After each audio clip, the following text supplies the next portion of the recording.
Aldrich also founded the Patrick Henry Center for Individual Liberty in 1997. The Fairfax, Virginia-based center is a nonprofit group dedicated to the Constitution and Bill of Rights in memory of Patrick Henry.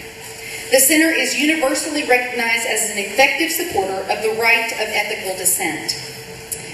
A year ago, the Patrick Henry Center formed an alliance with Liberty Central, a national organization dedicated to advancing liberty and promoting limited government. Mr. Aldrich became the CEO and president of that organization, and that is how I came to know Mr. Aldrich, since I served as the Texas State Coordinator for Liberty Central. I have had the fortune of getting to know Mr. Aldrich by way of Liberty Central and our common commitment to the Tea Party movement, and I can tell you that even though he has done these great things and been these great places, he is no different than you or I. He is a man who loves his country, is worried about his country, and works tirelessly to right the direction that this country is headed. I am honored to introduce to all of you Mr. Gary Aldrich.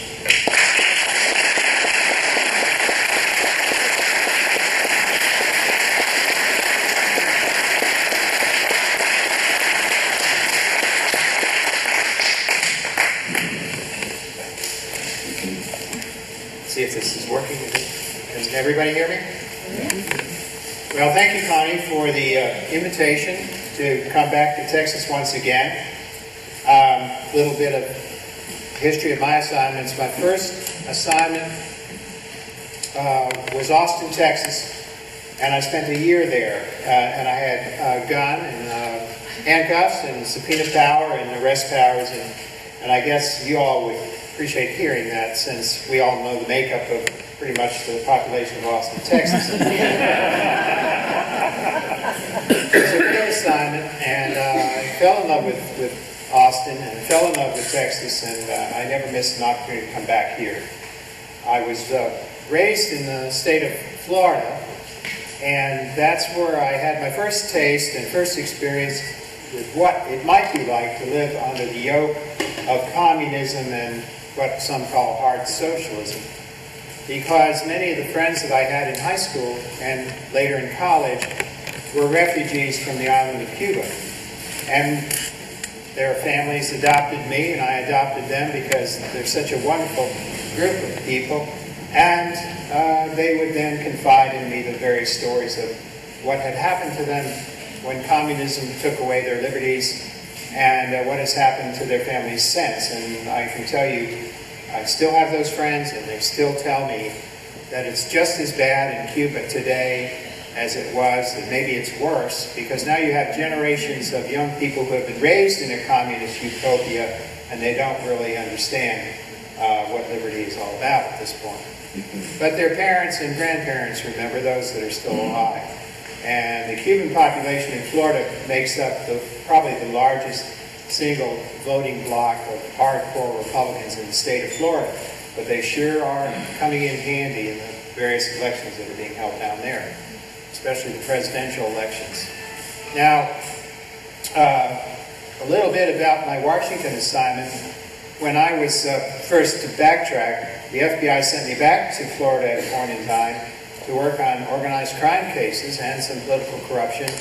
And I chased mafia and drug dealers around for quite some time in Miami. It was the Old West down there at the time, Wild West. And along came a transfer from the FBI to Washington, D.C. And the explanation to me was that I was going to go to Washington, D.C. to fight organized crime. You know, I was familiar with organized crime. There were these folks up in New Jersey and Pennsylvania, New York and Chicago, who would come south to Florida for the winter. And a lot of FBI agents would trail along with them with their wiretap equipment, and we'd help them conduct their surveillances down in Florida. So we knew quite a bit about organized crime in South Florida. And their last names were not like the last names of the people up in Washington, D.C., so I was puzzled. What organized crime are you talking about? Well, I was in the office just a short time when I was assigned to the detail of presidential investigations over at the House and Senate. And I spent 18 months there working essentially for the Reagan administration, conducting background investigations and other kinds of investigations related to President Reagan's appointments. There I met some very wonderful people who were associated with the Reagan administration, and I have to tell you that my faith in government was somewhat restored at that point in time, because I had become very, very cynical. I had arrested a lot of politicians, and sometimes those politicians were lawyers, and so that we called that a twofer.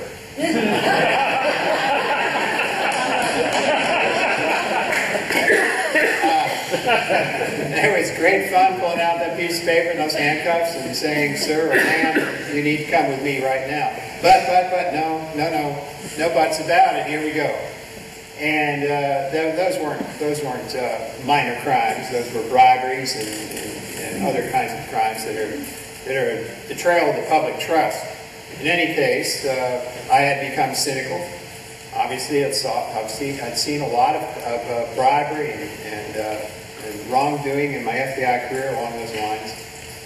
And I was pretty fed up with the whole process. Then I met these wonderful people during the Reagan administration, and many of them are still my close friends, having met them then, and then having learned of their conservative credentials.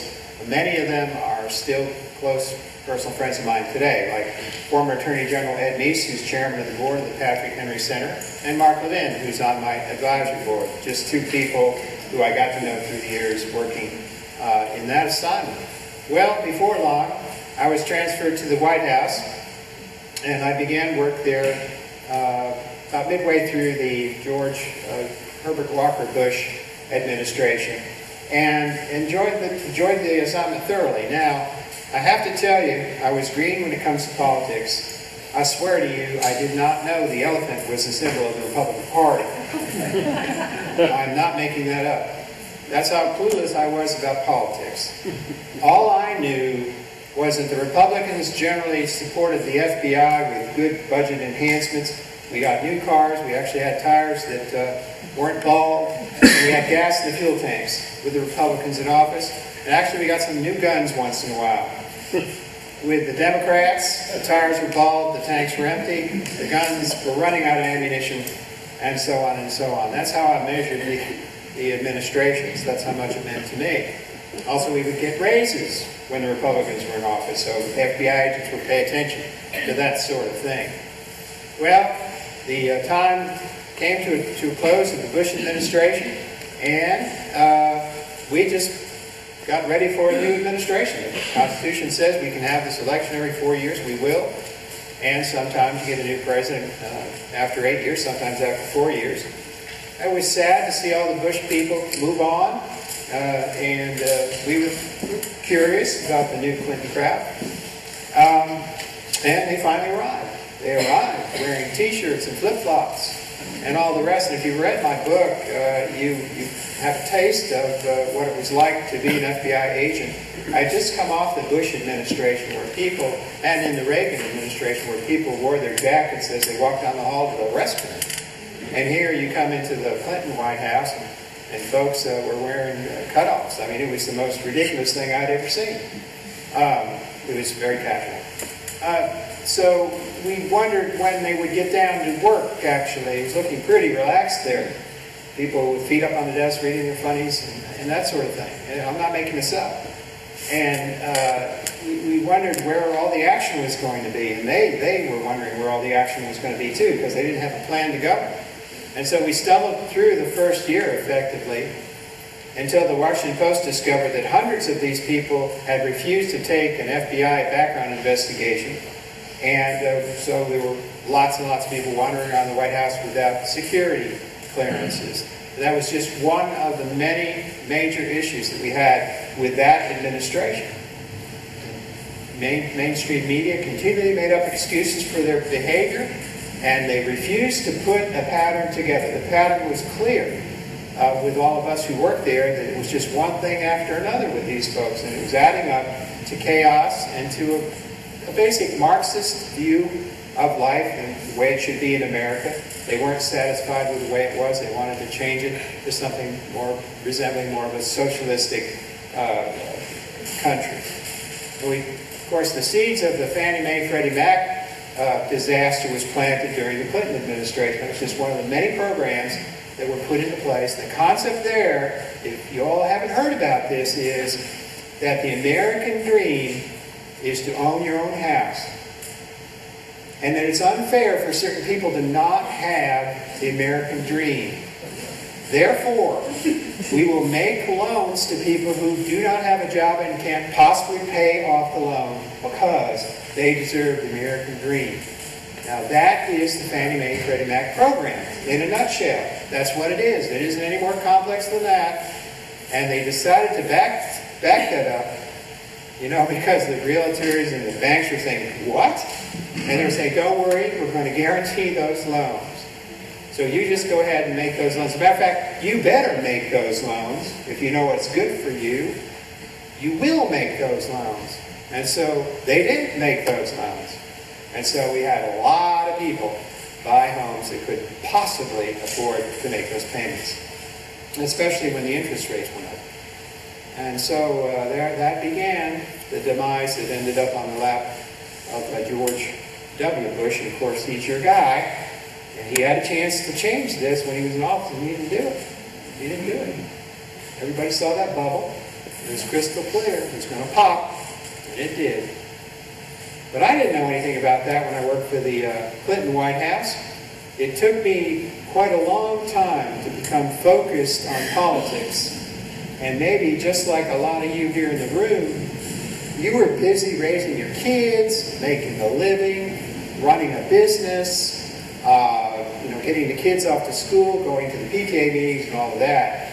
And you had been happy to allow other people to take care of the political thing. Anyway, it was a mess, and you didn't want to have anything to do with that mess. You were happy other people were going to do that for you. And that's the way I was. My wife had to remind me to go register to vote, as a matter of fact. And then I'd go vote. And I didn't know whether it made a difference or not. I didn't know whether I could make a difference or not. But something happened to me in the Clinton administration, maybe similar to what's happened to you. A time came when they went too far. They went too far. There was a series of events which occurred in the White House, which I was privy to, that scared the heck out of me because it was clear cut that the Clinton administration didn't give a hoot about the Constitution or the rights and liberties of others. They didn't care. All they wanted was a win, and they were willing to throw people under the bus and into prison to get that win. And when I realized this, I realized that I could no longer stand silent about what I saw there. So that led up to the publication of my book. Of course, this was a big decision on my part. Of course, you don't make a decision like this alone. I prayed on it.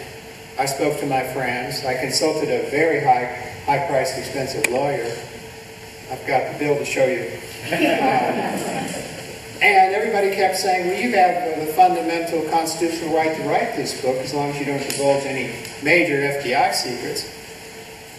So I started leaning in that way, very much leaning in that way. But there was one more thing I had to do, and I realized this when I read the Washington Times article, that Hillary Clinton had found a way to help her make major decisions when she was stuck, like I was stuck. And the way she did it was she was able to channel to Eleanor Roosevelt. I don't know if you read this.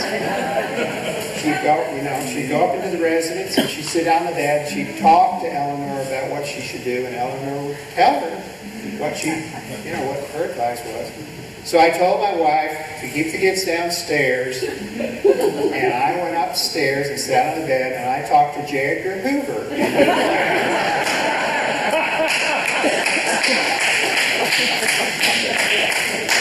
That I should write this book. Well, the book came out, and I was launched into the media, just like so many of you Tea Party folks have been launched into the media. And that's a brand new thing for a lot of us. It was new to me. Radio, television, print media, all the rest of it. And that was kind of exciting when they weren't trying to kill me. It was kind of scary for the family. But I realized that in one little way, I might be making a very small difference. What I'd hoped was my revelations, along with the campaign campaign scandals that were surfacing at that time. I hope that the entirety of it, and a lot of my friends who helped me with this book helped that the entirety of this would cause Clinton to lose the election. Well, of course, we had Bob Dole to help us too. So anyway, off to the races. And then in 1997, I formed up the Patrick Henry Center because I knew that having been a whistleblower, it was pretty cold out there for people like me who wanted to step up and have a role. So I started the Patrick Henry Center, and part of the job that we did for people, the job was to support whistleblowers in the federal system who had something they needed to say, but they needed backstopping with lawyers and other, training for new employment because they were surely going to lose their job when they stepped forward. That sort of thing, help with publicity and so on. So I'm sitting there in 1997, 1998, comes around, it was January, and we're all set for our first whistleblower. We're just wondering when the knock will come on the door. And sure enough, the phone rang, and it was Linda Tripp. Timing is everything, they say. Now, of course, Linda Tripp had divulged the story of Monica Lewinsky, and now Linda Tripp was a major league whistleblower, and she was under attack. So the Patrick Henry Center stepped up, that was the very first case we had, to help Linda Tripp secure the necessary fundraising to help her get through this legal tangle she ended up in. I liked what I was doing, and I liked the people I was associating with. The FBI job was great, but this whole new crowd of folks who thought like I thought and wanted to be active like I wanted to be active were just the kinds of people that I wanted to be around. So I made a commitment to stick with it, and we did help out the investigating committees in the Congress on the impeachment, which I'm very proud of, and the Senate was weak-kneed and lily-livered and all those kinds of things, and they wouldn't follow through with the removal. But as a matter of fact, they hated the House managers for bringing them that case. They hated it. But we got that job done. We were able to basically slow down the administration, and they were a little bit distracted by having to appear before grand juries and talk about blue dresses. So we are effectively able to slow down the socialistic agenda that they had in mind. As a matter of fact, out of that time period of time, we had some actual pretty good legislative results. We had welfare reform, for example. We had balanced budget through Newt Gingrich. And we had that huge win in 1994, which gave us the Senate and the House. For the period of time we had it, we made good use of it. But those were good things that came out of that effort, even though he was not defeated in the election. So I was happy to have been involved in it. I liked the activity. Well, then came the bleak years where not much was happening at all. Then we had 9/11, which turned the whole world upside down. It changed everything, changed politics, changed the focus in Washington, and conservative ideas and also liberal ideas were put to the side for a little while we focused on fighting terrorism. And that was a good thing. That was a very good thing. So myself and my friends in Patrick Henry Center focused on national security matters to make sure that if there was an opportunity for us to assist, that we would. And then things became very, very, I guess the word I'd use is boring back in Washington, D.C., because we couldn't see any evidence that the conservative movement was making any headway at all. As a matter of fact, we saw some bills come through Congress there that looked very much like the kinds of bills that Democrats would pass.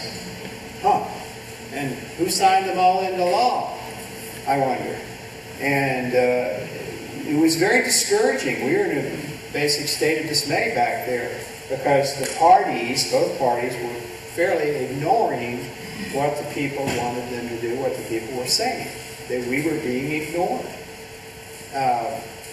They were doing a lot, the administration was doing a lot of good things, however, they were spending a lot of our money. So, what to do. What to do. 2008 came around, November 2008, and the world collapsed on us, at least the economy did. I think the nation collectively lost about $5 trillion in that very, very short period of time. A lot of our IRAs went away. Everything came to a halt. And then the government's remedy for all this was to spend more of our money. And to keep on spending the money until somebody told them, stop it. Just stop. And out of that came this amazing energy called the Tea Party. Now, I can't tell you, the conservatives that I know, going all the way back to the Reagan administration, were in a state of dismay. We were very sad and we felt helpless. How could we ever get the momentum going? What could we possibly do to bring attention to these values? And here comes the cavalry riding over the hill. It was a wonderful, wonderful occasion for all of us, because we thought, oh my God, the people have finally come to our assistance. Certainly the political parties did. And we were very, very energized to see people getting up and taking a trip to Washington, D.C. or down to their state house and essentially occupying. No, that's not the right word.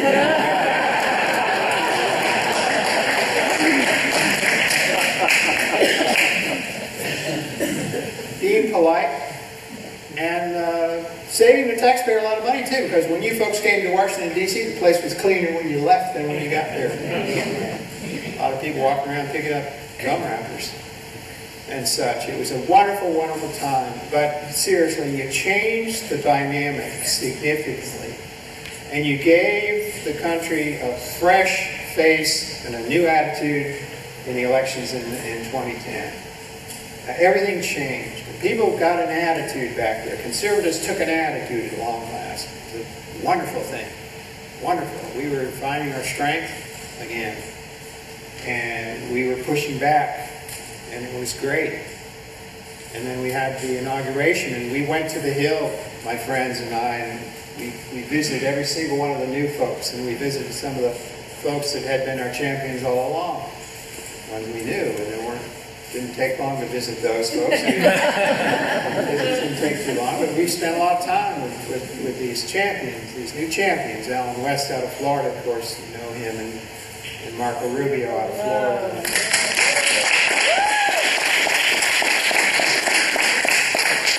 Michelle Bachmann, I confess, a personal friend of mine, so I had already spent a lot of time with her.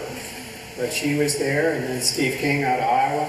These are champions of ours, and they've been there. They were there before the Tea Party. Sorry, you didn't invent them, but they were there helping to fight for our liberty all along. And so they enjoyed the reinforcements, and the entire dynamic changed. We were on a roll, and it was going great. It was going great. And people were very happy, very optimistic for a period of time. And I think maybe some of us in the nation became too optimistic because we started to go back to our old ways. A lot of people started paying attention to the things that used to interest them, thinking that it was all set, we're all done here. I have to tell you that the Tea Party energy is like, I don't know if you probably have seen some of your kids use this Red Bull stuff. Maybe you do. You are the Red Bull for the conservative champions back in Washington, D.C. They have to have you. Because if they don't have you, if you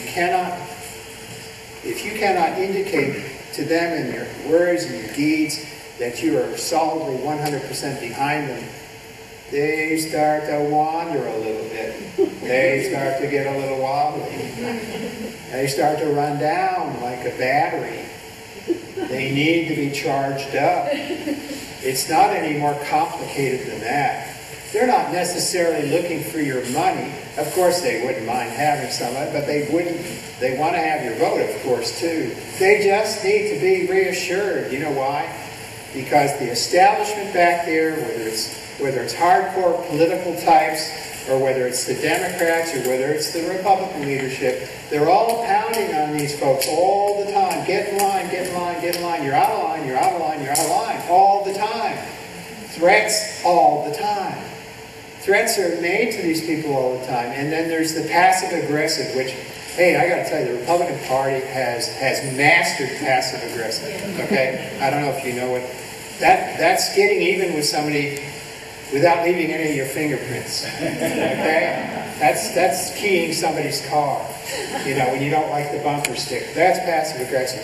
It's bypassing people who are clearly leaders because they voted against you in the last, session, and you're the leadership, and by gosh, when you're the leader, why, they need to kowtow to you, and they better go for your vote. Otherwise, they're going to be passed up for a key committee or for a position or some other role, which would enhance their leadership ability and would rise them up in the party.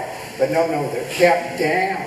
They're kept down because they're listening to somebody else, to the beat of a different drummer.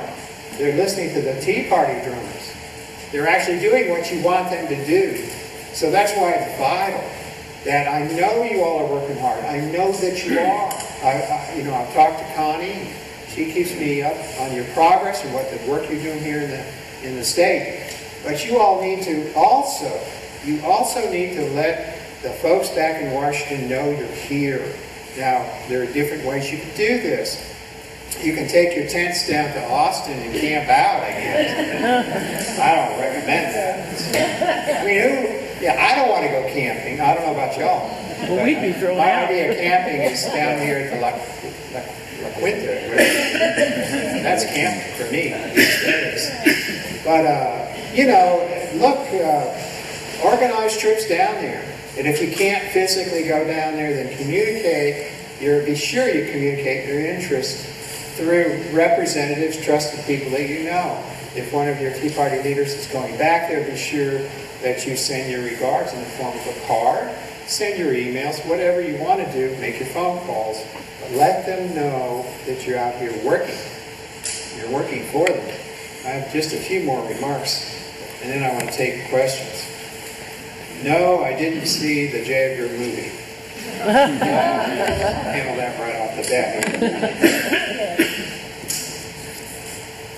All right.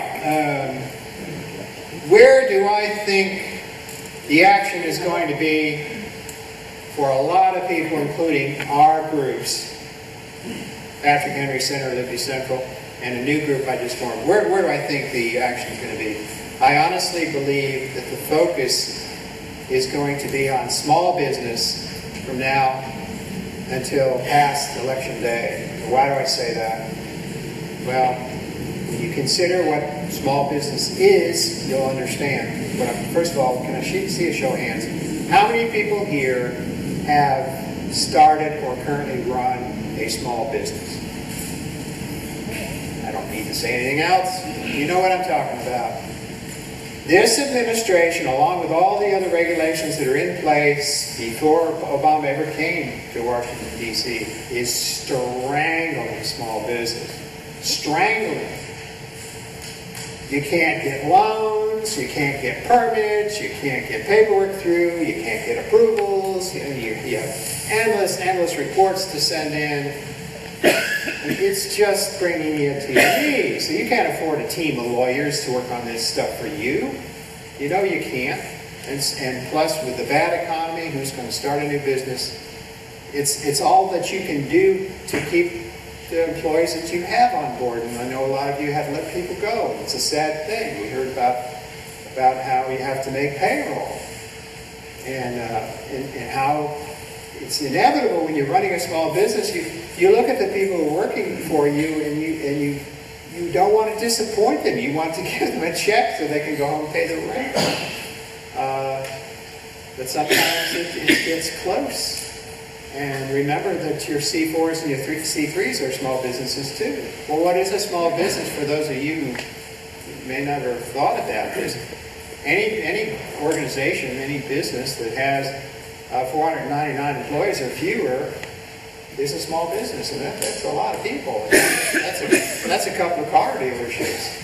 That's a bunch of restaurants in 12 different locations, and you think about that.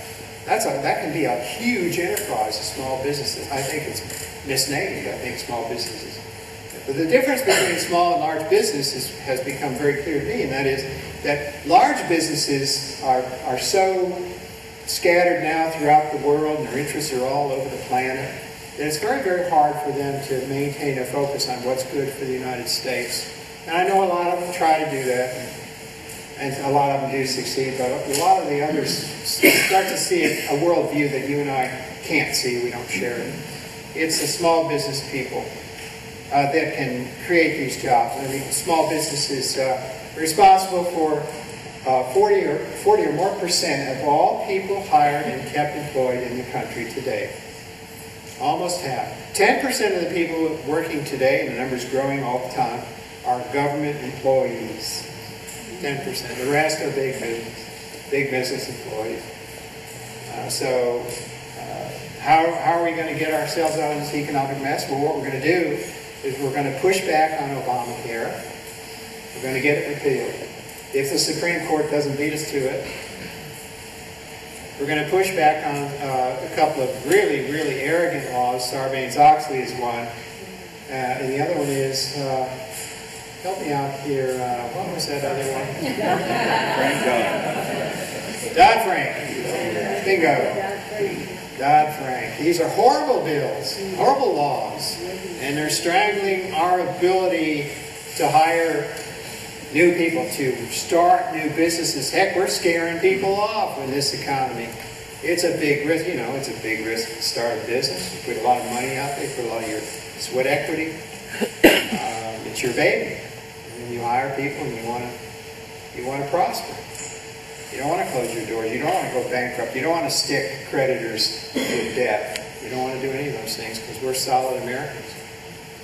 And in a little bit of time, we've first of all discovered where our role should be. I have been visiting with Kiwanis clubs and Rotary Chamber of Commerce groups, and the majority of those people are small business people. The majority of them are. Rotary and Kiwanis, of course, they're not, probably got some members in here, they're not political, but every time I visit one of these groups, a whole bunch of people come up after, we're with you, politically. Yeah. So it's crystal clear. Of course, some of those groups have to have their one or two moron liberals in them. I think that's a government requirement. That's probably...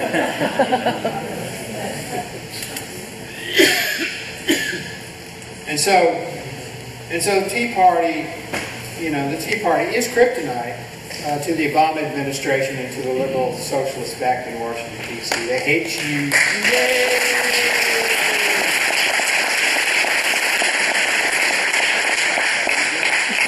They're afraid of you. They already knew you were crazy. And now they hate you. And they're afraid of you.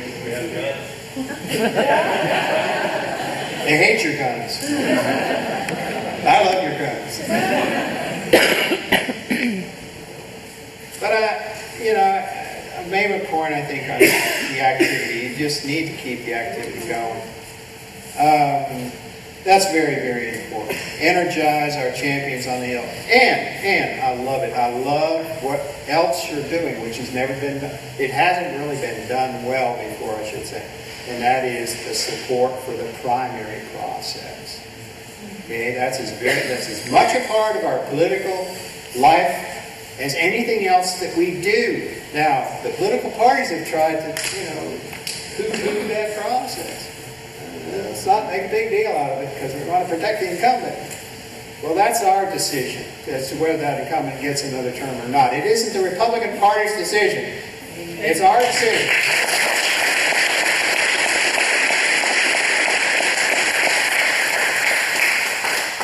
If you have a friend, a neighbor, brother-in-law, or anyone else in your life that you think would make a good candidate, you should encourage them. If you are that person, you should look in the mirror and make that decision. Come back to Washington, D.C.? Don't come back for a long time. But come back, make your contribution. And, you know, we need you back there.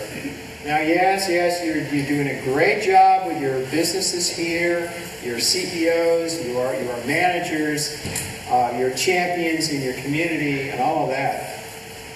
But take a little time out of your busy life and spend a couple years back in D.C. and get your hand. That's the way it's supposed to work. You're not supposed to have career politicians. We have people now coming to Washington, D.C. that never earned a dollar outside a government, you know, machine. Not 1 cent. They get back to Congress and, you know, it's the most mysterious thing. They get there, they're worth $80,000 total or $100,000, and they leave multi-millionaires on a congressman's salary. You tell me how they do that. Insider trading. Insider trading, yes, sir. The man gets the prize tonight. We didn't know this, did we? We didn't know that they could capitalize on the insider information they were getting back. As a matter of fact, we didn't know that they could pass the law that would make their stock worth more money and get away with it, did we? I mean, we got to put an end to this. You know, we really do. Organizations like Tea Party organizations, like Patrick Henry Center and others that I'm familiar with back in Washington, D.C. can blow the whistle. As a matter of fact, I have right here a whistle, which we've created for organizations like yours.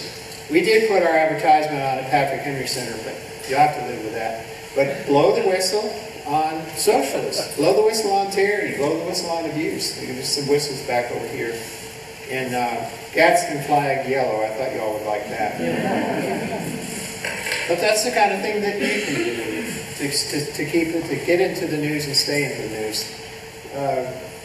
Discover amongst yourselves the most creative folks and task them for slogans and writings, pamphlets, op-eds, brochures, whatever.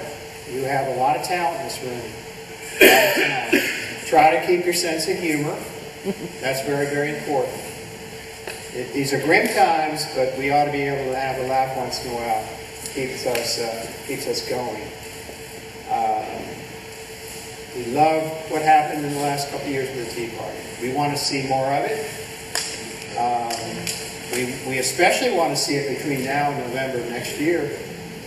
Now, folks, if we get up to about April and I don't see a lot of Tea Party activity, I'm going to start to get nervous. I'm going to get nervous. I would like to hear a conversation, a national conversation amongst Tea Party that's leaderless about meeting someplace. I don't care where, but a whole bunch of us. A whole bunch.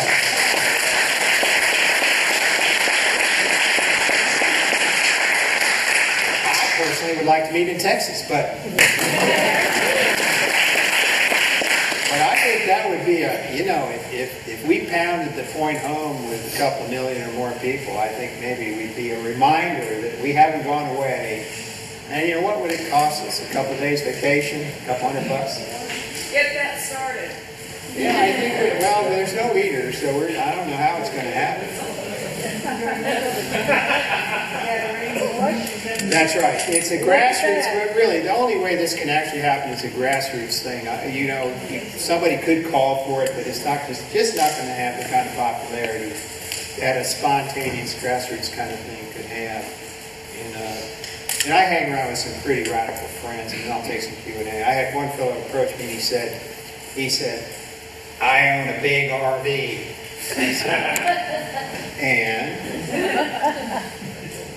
a couple hundred of us drive our RVs to Philadelphia, and we shut her down.